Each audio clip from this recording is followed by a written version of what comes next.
How are we all doing? Hope you're keeping well.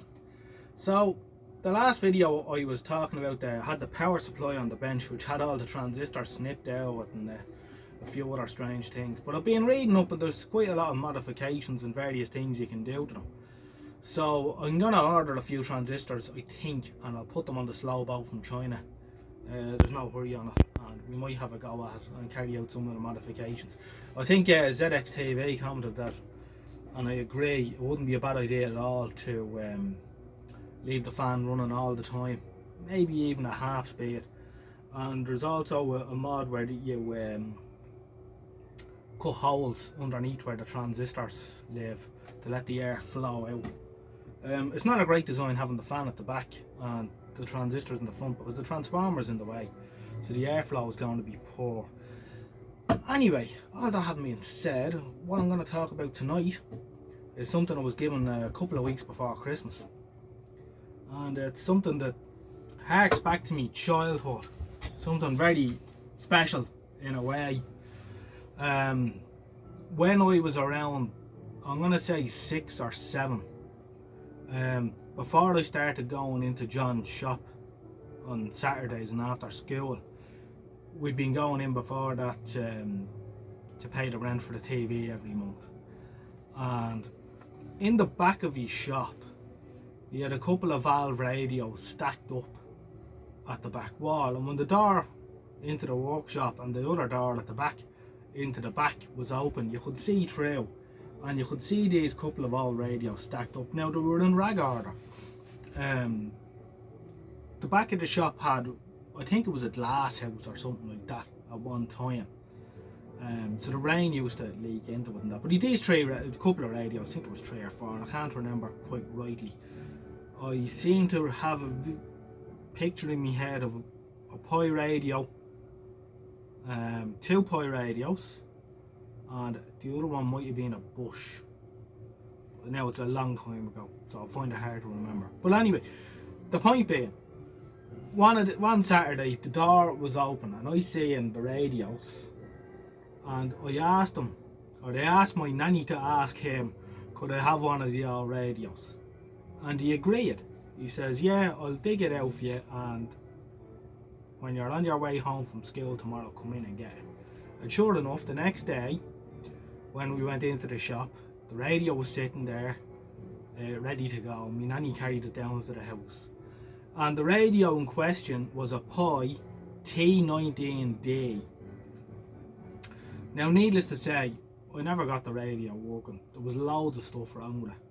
And I didn't have a clue at all what I was doing. So eventually, I had the radio for a couple of years, but eventually it got broke up and thrown out or whatever. I seem to remember when you'd switch it on, thinking back now, you know, as I say, I was 6 or 7 at the time, with the back off, or was I don't even think there was a back on it.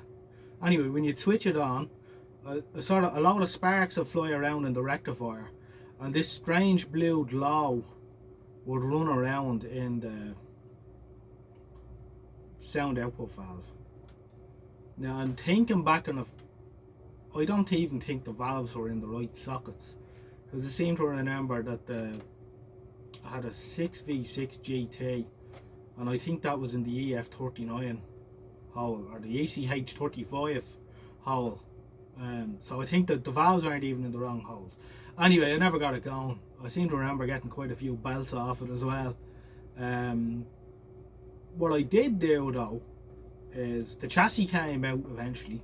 I can remember buying 2 new bulbs for it in Pete's, and they were like a $5 each. They were robbers, you know.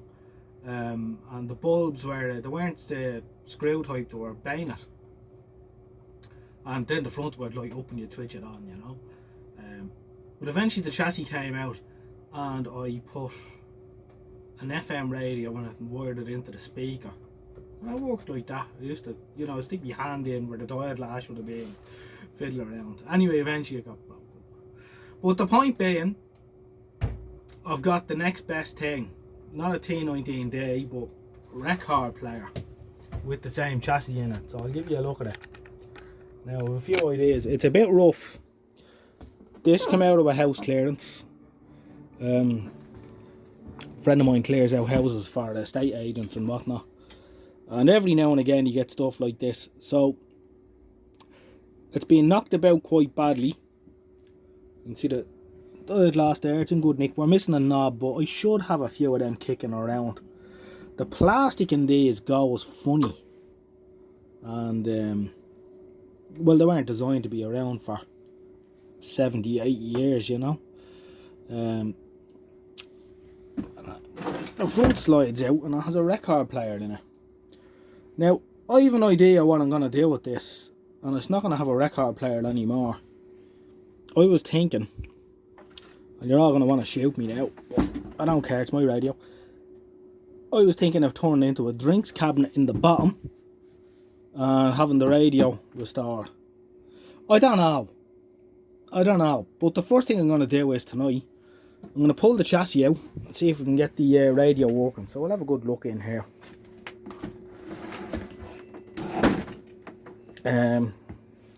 Has them lovely big screws to hold on the backs on these piles.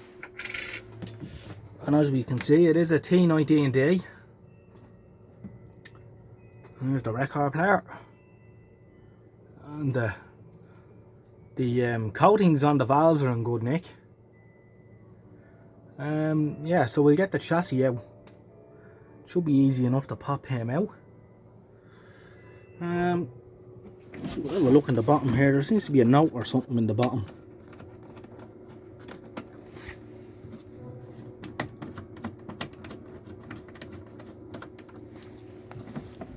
Take the back off. It's nice to have the back there, usually gone missing. Let's see what we've got here other than an awful lot of dust. This caught me eye. What's this say?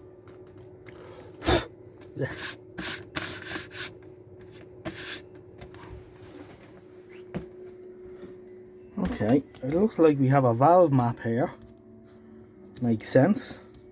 And someone has put PCL83 here on this. So maybe someone thought that there was a valve in this that would do their television.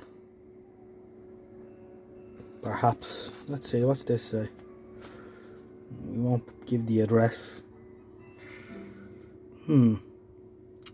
Picture of Winston Churchill on the stamp.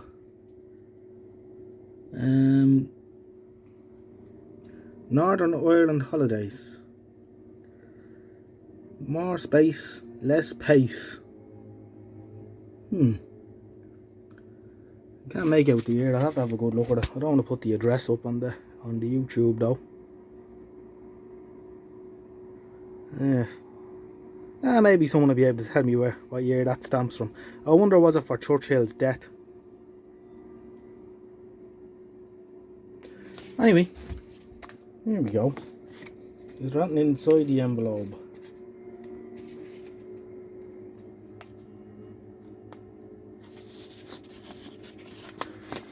No money, unfortunately. Interesting. What else have we got? Bit of newspaper.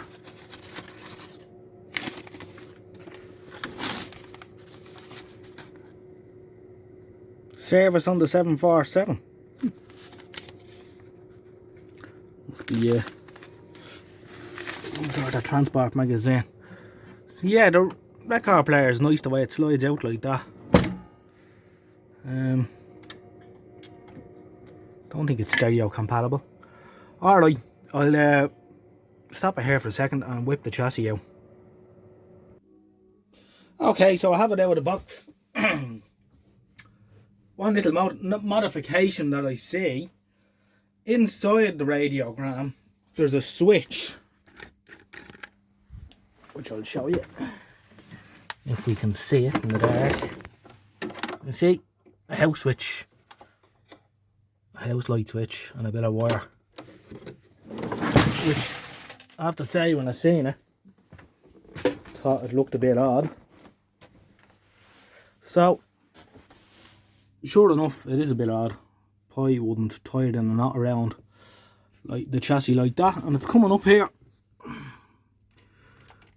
And I think what they have done is it should be coming up here to this, the switch,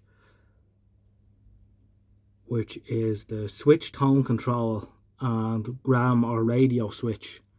And what they've done is they've moved the switch for turning it over from gram to radio to that switch down there, instead of having to turn this, which I don't know why they've done that, but they have anyway. It obviously made sense to them. Maybe it's easier, I suppose, if you want to just turn on the radio or turn over. You know, you pull it out and you knock the switch down without having to go twisting the knobs. Who knows? Anyway, the first job I want to do is replace the audio coupling cap from the anode of the AF amplifier to the grid of the AF output valve, which in this radio has been changed to a 6V6 GT. It should be a EL33, but it's obviously being replaced at some stage. So I'll crack on and do that. Okay, so I've gone ahead and I've replaced the AF coupling cap, which on the Avo actually reads alright. It's one of those metal sprag made in US jobs, 0.005 microfarad. And I have actually found quite a few of them to be okay, but I've also found the odd one that wasn't so okay. So just change it out anyway. We'll check it on the Mega later just to see if it's leaking at proper voltages. But usually if they're leaky, they'll show some sort of leakage on the Avo on the high range. Anyway, I've gone ahead and hooked it up to we have the Verdiac.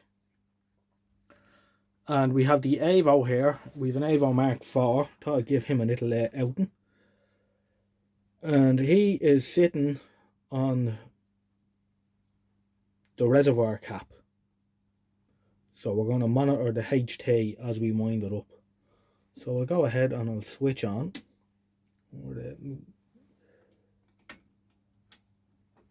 One thing I didn't do was check if the main switch is working or not, but we'll soon find out. Right, I'll go ahead and start winding her up.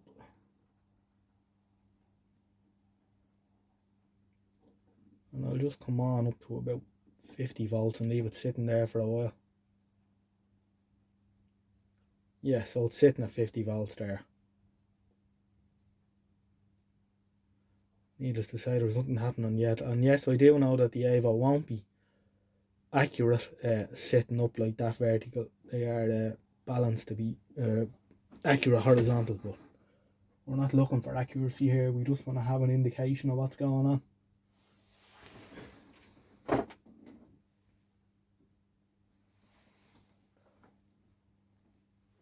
Alright, we'll go on up another bit.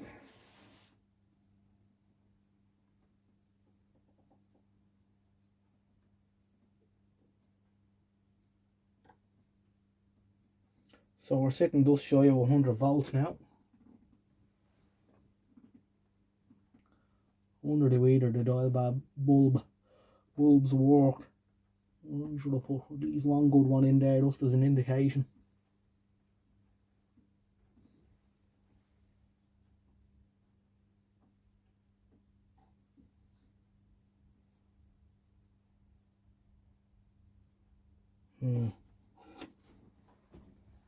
I'll just check this.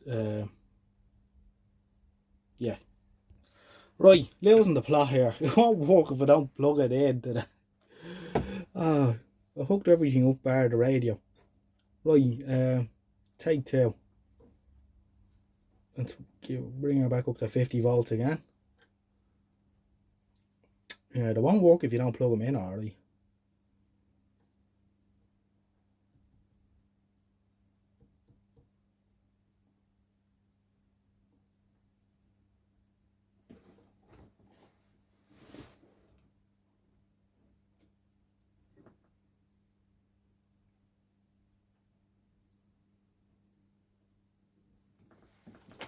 Right, I'll go on up to 100.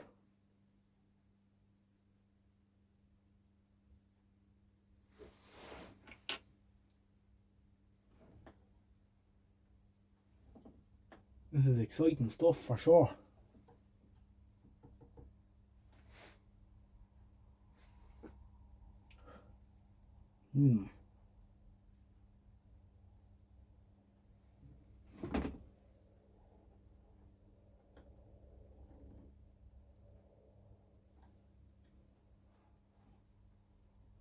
Right, we're at 150 volts and there's no sign of life. Let's just see if there's any AC on the bulbs. There's a good chance that the switch is open circuit.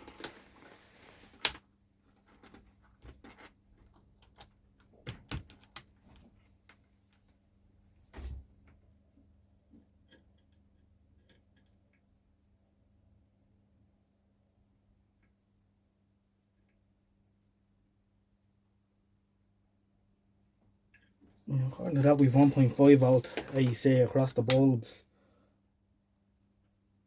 Which doesn't sound like a lot of 150 volt input. See, the switch could be gone.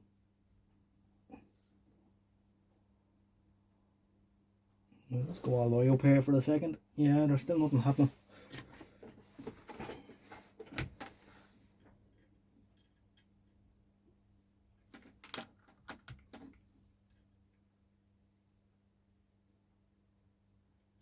Yeah, 1.7 volt. Right, I'll give the switch a spray and we'll try again.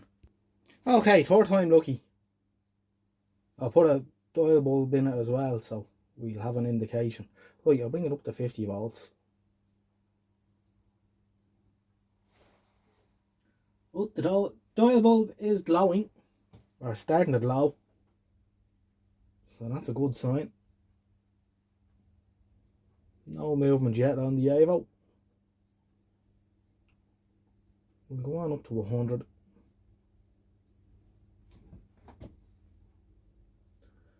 And I'm feeling optimistic here. I already have the aerial on the speaker hooked up.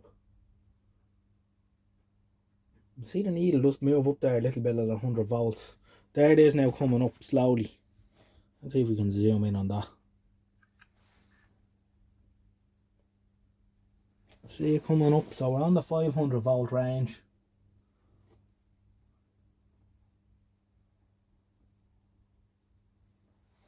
Let's go down to the 250 volt range, we'll get a bit more.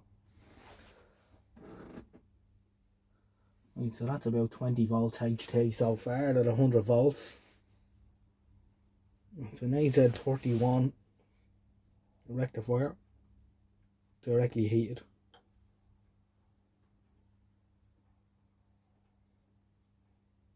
You can see it's still slowly creeping up. So that's good news. Where's our volume control?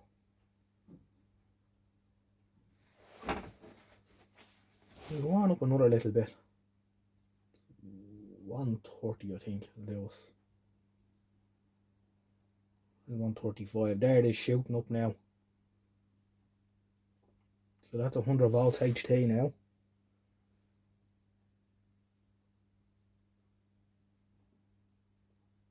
Still nothing to be heard in the speaker. I'm going up another bit.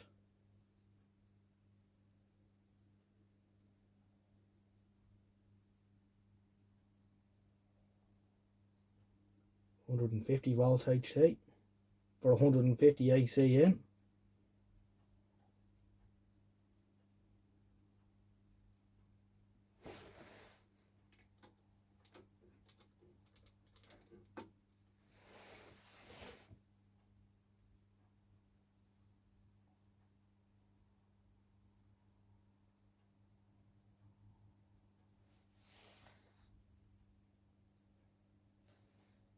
Okay, now 200 volts HT now for 180 in. So we'll go up to the higher range. It's 220 HT.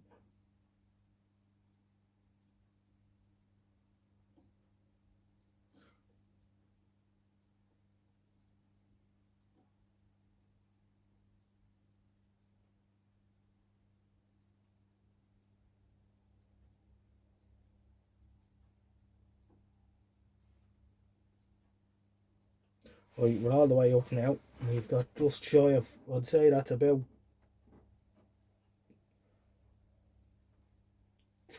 280 HT, 218 in, and no noise out of our speaker.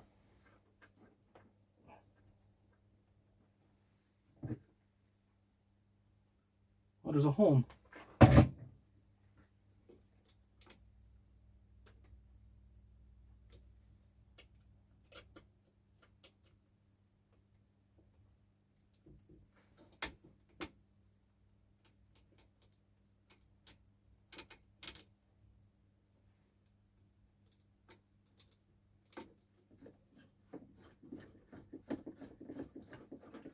There's a hum, but there's no other action going on. So there's going to be a bit of investigation here.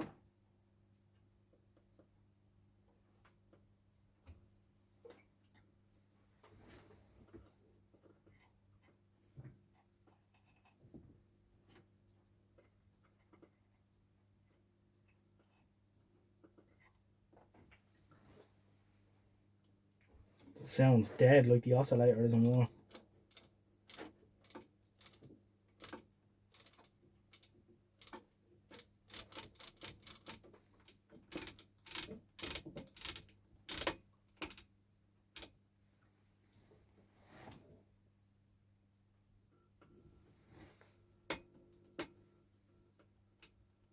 We're getting something on the pickup though.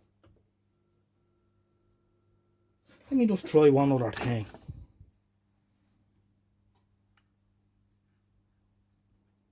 Remember the pair of wires that was going to the switch? Switch needs to be closed to set HT into the radio section.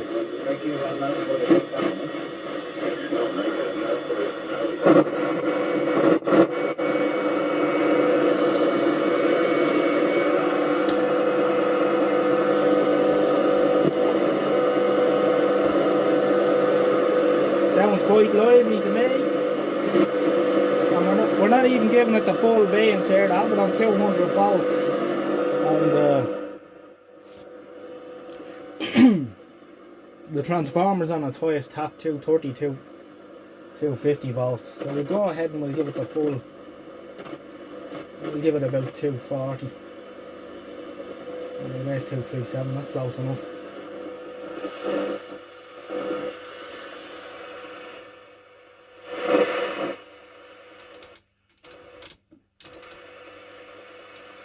Right, let's see what we can find. I think we're on long wave.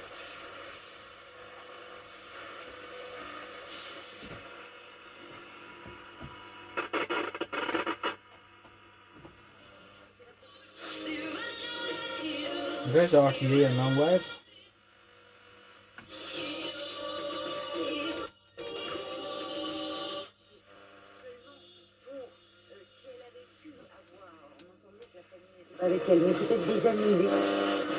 You know, you've got a bit of a strange thing about her because you like Radio looking 4. at her while you're going to the toilet, which you did.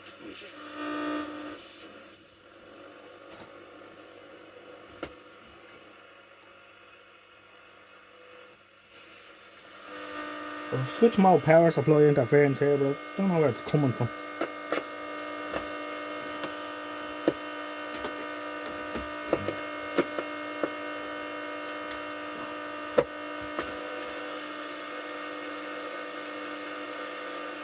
We'll have to live with it. Let's see what medium wave is like.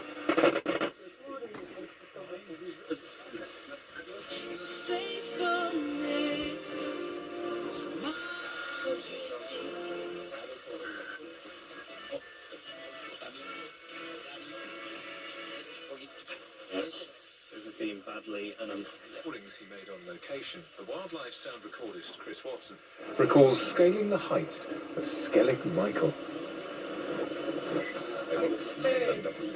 Just a few minutes, so he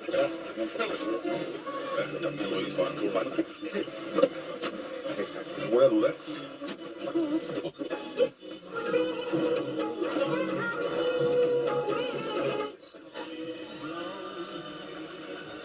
Right, so the next band up, I'll just have to have a look at the front here to see where I am. We're going from left to right on the little thing. We'll have a nice tune around. Let's see, we go long wave, medium wave, MSW, medium short wave, I think that was, 1.5 megs up to 3 trawler band, and it covers just 80 meters there as well.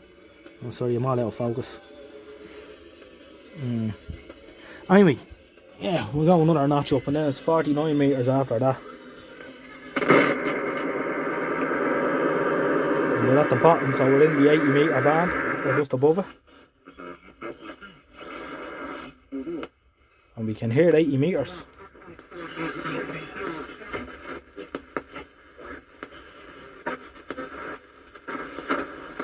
Let's go the other end on to see if we can hear any Dutch pirates tonight.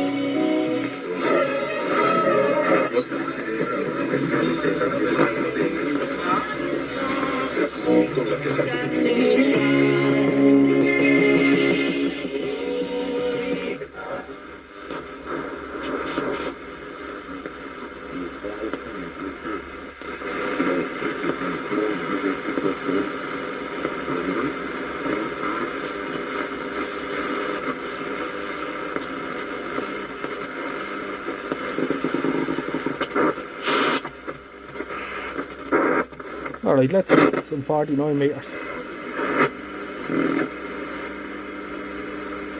Voila. You're the next one. This must be, say that's 41 metres, is it? 31 metres. No, it doesn't have 41 metre band, unfortunately.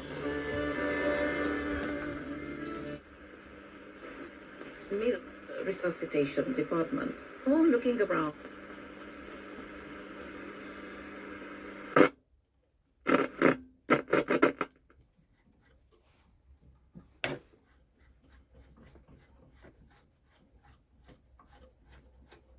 Not a whole lot going on up there. Where's that after? It was 31, 25, 19 and 16. Yeah, I wouldn't expect to hear that up there at this time of night.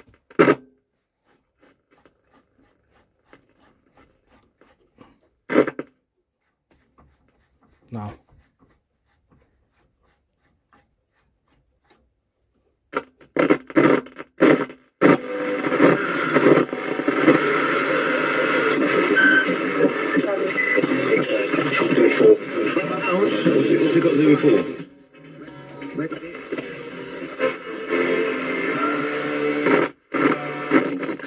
Ger Lawler and Ellie, Susan, and I'm quite happy with that. That's a good start. And also Malcolm. But this next tune, okay, goes out to Brendan, we'll leave it at that for tonight. Good night. Who is